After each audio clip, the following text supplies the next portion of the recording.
আজিৰ এই press meat অনুষ্ঠানত উপস্থিত আমাৰ বিভিন্ন সংবাদ মাধ্যমৰ সাংবাদিক বন্ধুসকল লগতে আজিৰ এই প্ৰেছ মিট অনুষ্ঠানত উপস্থিত আমাৰ সদৌ বৰ্মন কছাৰী জাতীয় ঐক্যমঞ্চৰ তথা সদৌ বৰ্মন কছাৰী মহিলা সমিতিৰ বিভিন্ন পদত থকা বিষয়ববীয়াসকল তো আজি আমি আগন্তুক আমাৰ ভাৰতবৰ্ষৰ লোকসভা যি নিৰ্বাচন হ'বলৈ গৈ আছে গতিকে এই নিৰ্বাচনত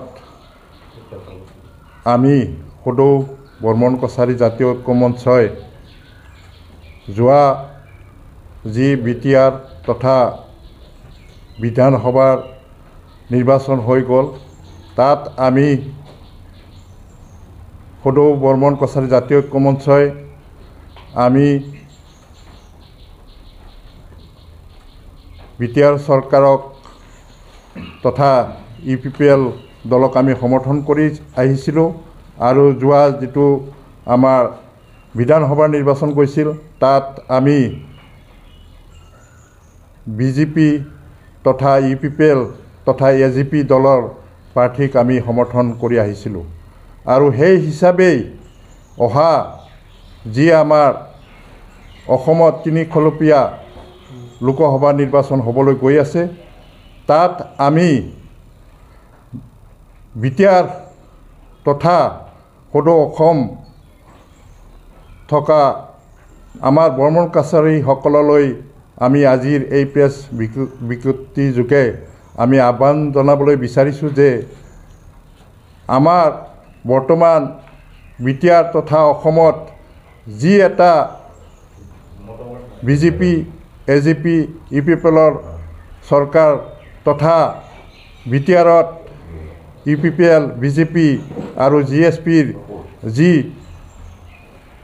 শাসন ব্যৱস্থা চৰকাৰ চলি আছে এই চৰকাৰৰ অহাৰ পৰাই যে এটা গোটেই অসম তথা আমাৰ বিটিআৰত এটা শান্তিৰ বাতাবৰণৰ সৃষ্টি হৈছে লগতে বিভিন্ন জনগোষ্ঠীৰ মাজত এটা ঐক্যতা শান্তি স্থাপন কৰি আমি লাভ কৰিবলৈ সক্ষম হৈছোঁ লগতে শান্তিৰ লগতে এই 3 বছৰীয়া বিটিআৰ চৰকাৰ তথা আমাৰ অসম চৰকাৰে বিভিন্ন আঁচনিৰ যোগেদি আমাৰ বিভিন্ন এই অঞ্চলত থকা বসবাস কৰা বিভিন্ন জনগোষ্ঠীৰ কল্যাণাৰ্থে বা মংগলৰ কাৰণে বিভিন্ন আঁচনি প্ৰস্তুত কৰি আমাক ৰাইজক বা তথা বিভিন্ন সংগঠনক সহায় সহযোগিতাৰে তেওঁলোকে আগবঢ়াই লৈ গৈ আছে গতিকে আমি এইবেলি আমাৰ আকৌ পুনৰ কেন্দ্ৰত নৰেন্দ্ৰ মোদীৰ প্ৰধানমন্ত্ৰী হোৱাৰ বাবে আমি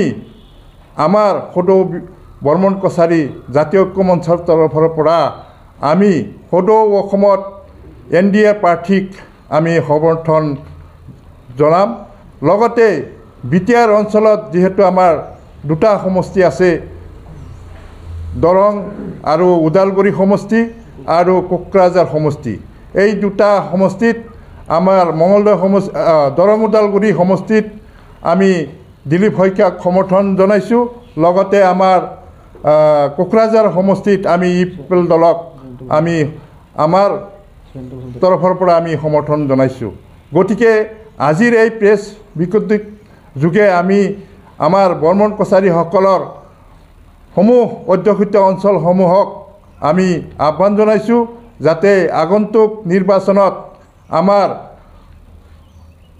সদৌ অসম তথা আমাৰ বিটিআৰ অঞ্চলত থকা বিভিন্ন ঠাইত বৰ্মন কছাৰীসকলে যাতে আমি সমৰ্থন দিয়া প্ৰাৰ্থীক যাতে তেওঁলোকে ভোট প্ৰদান কৰি যাতে আগন্তুক দিনত আমি আকৌ আমি নৰেন্দ্ৰ মোদীক প্ৰধানমন্ত্ৰী বনোৱাৰ স্বাৰ্থত যাতে আমি আৰু সন্মানীয় আমাৰ অসমৰ মুখ্যমন্ত্ৰী হেমন্ত বিশ্ব শৰ্মা তথা আমাৰ বিটিআৰৰ চিফ সন্মানীয় প্ৰমোদ বড়োৰ হাত যাতে আমি শক্তিশালী কৰি যাতে আমি এটা আগন্তুক দিনত আমাৰ এই যিটো উন্নতিৰ ধাৰা এইখিনি বজাই ৰখাত যাতে আমি আগভাগ লৈ যাতে আমি আকৌ এখন ভাল আমি কেন্দ্ৰত চৰকাৰ গঠন কৰি যাতে আমি শান্তিৰে বসবাস কৰি আমাৰ বিভিন্ন জনগোষ্ঠীৰ যাতে আমি উন্নতি কৰিব পাৰোঁ আৰু লগতে আমাৰ ৰাইজৰ যাতে আকাংক্ষাবিলাক মানে দূৰ হয় তাৰে আশা ৰাখি মোৰ আজিৰ এই যিটো আমি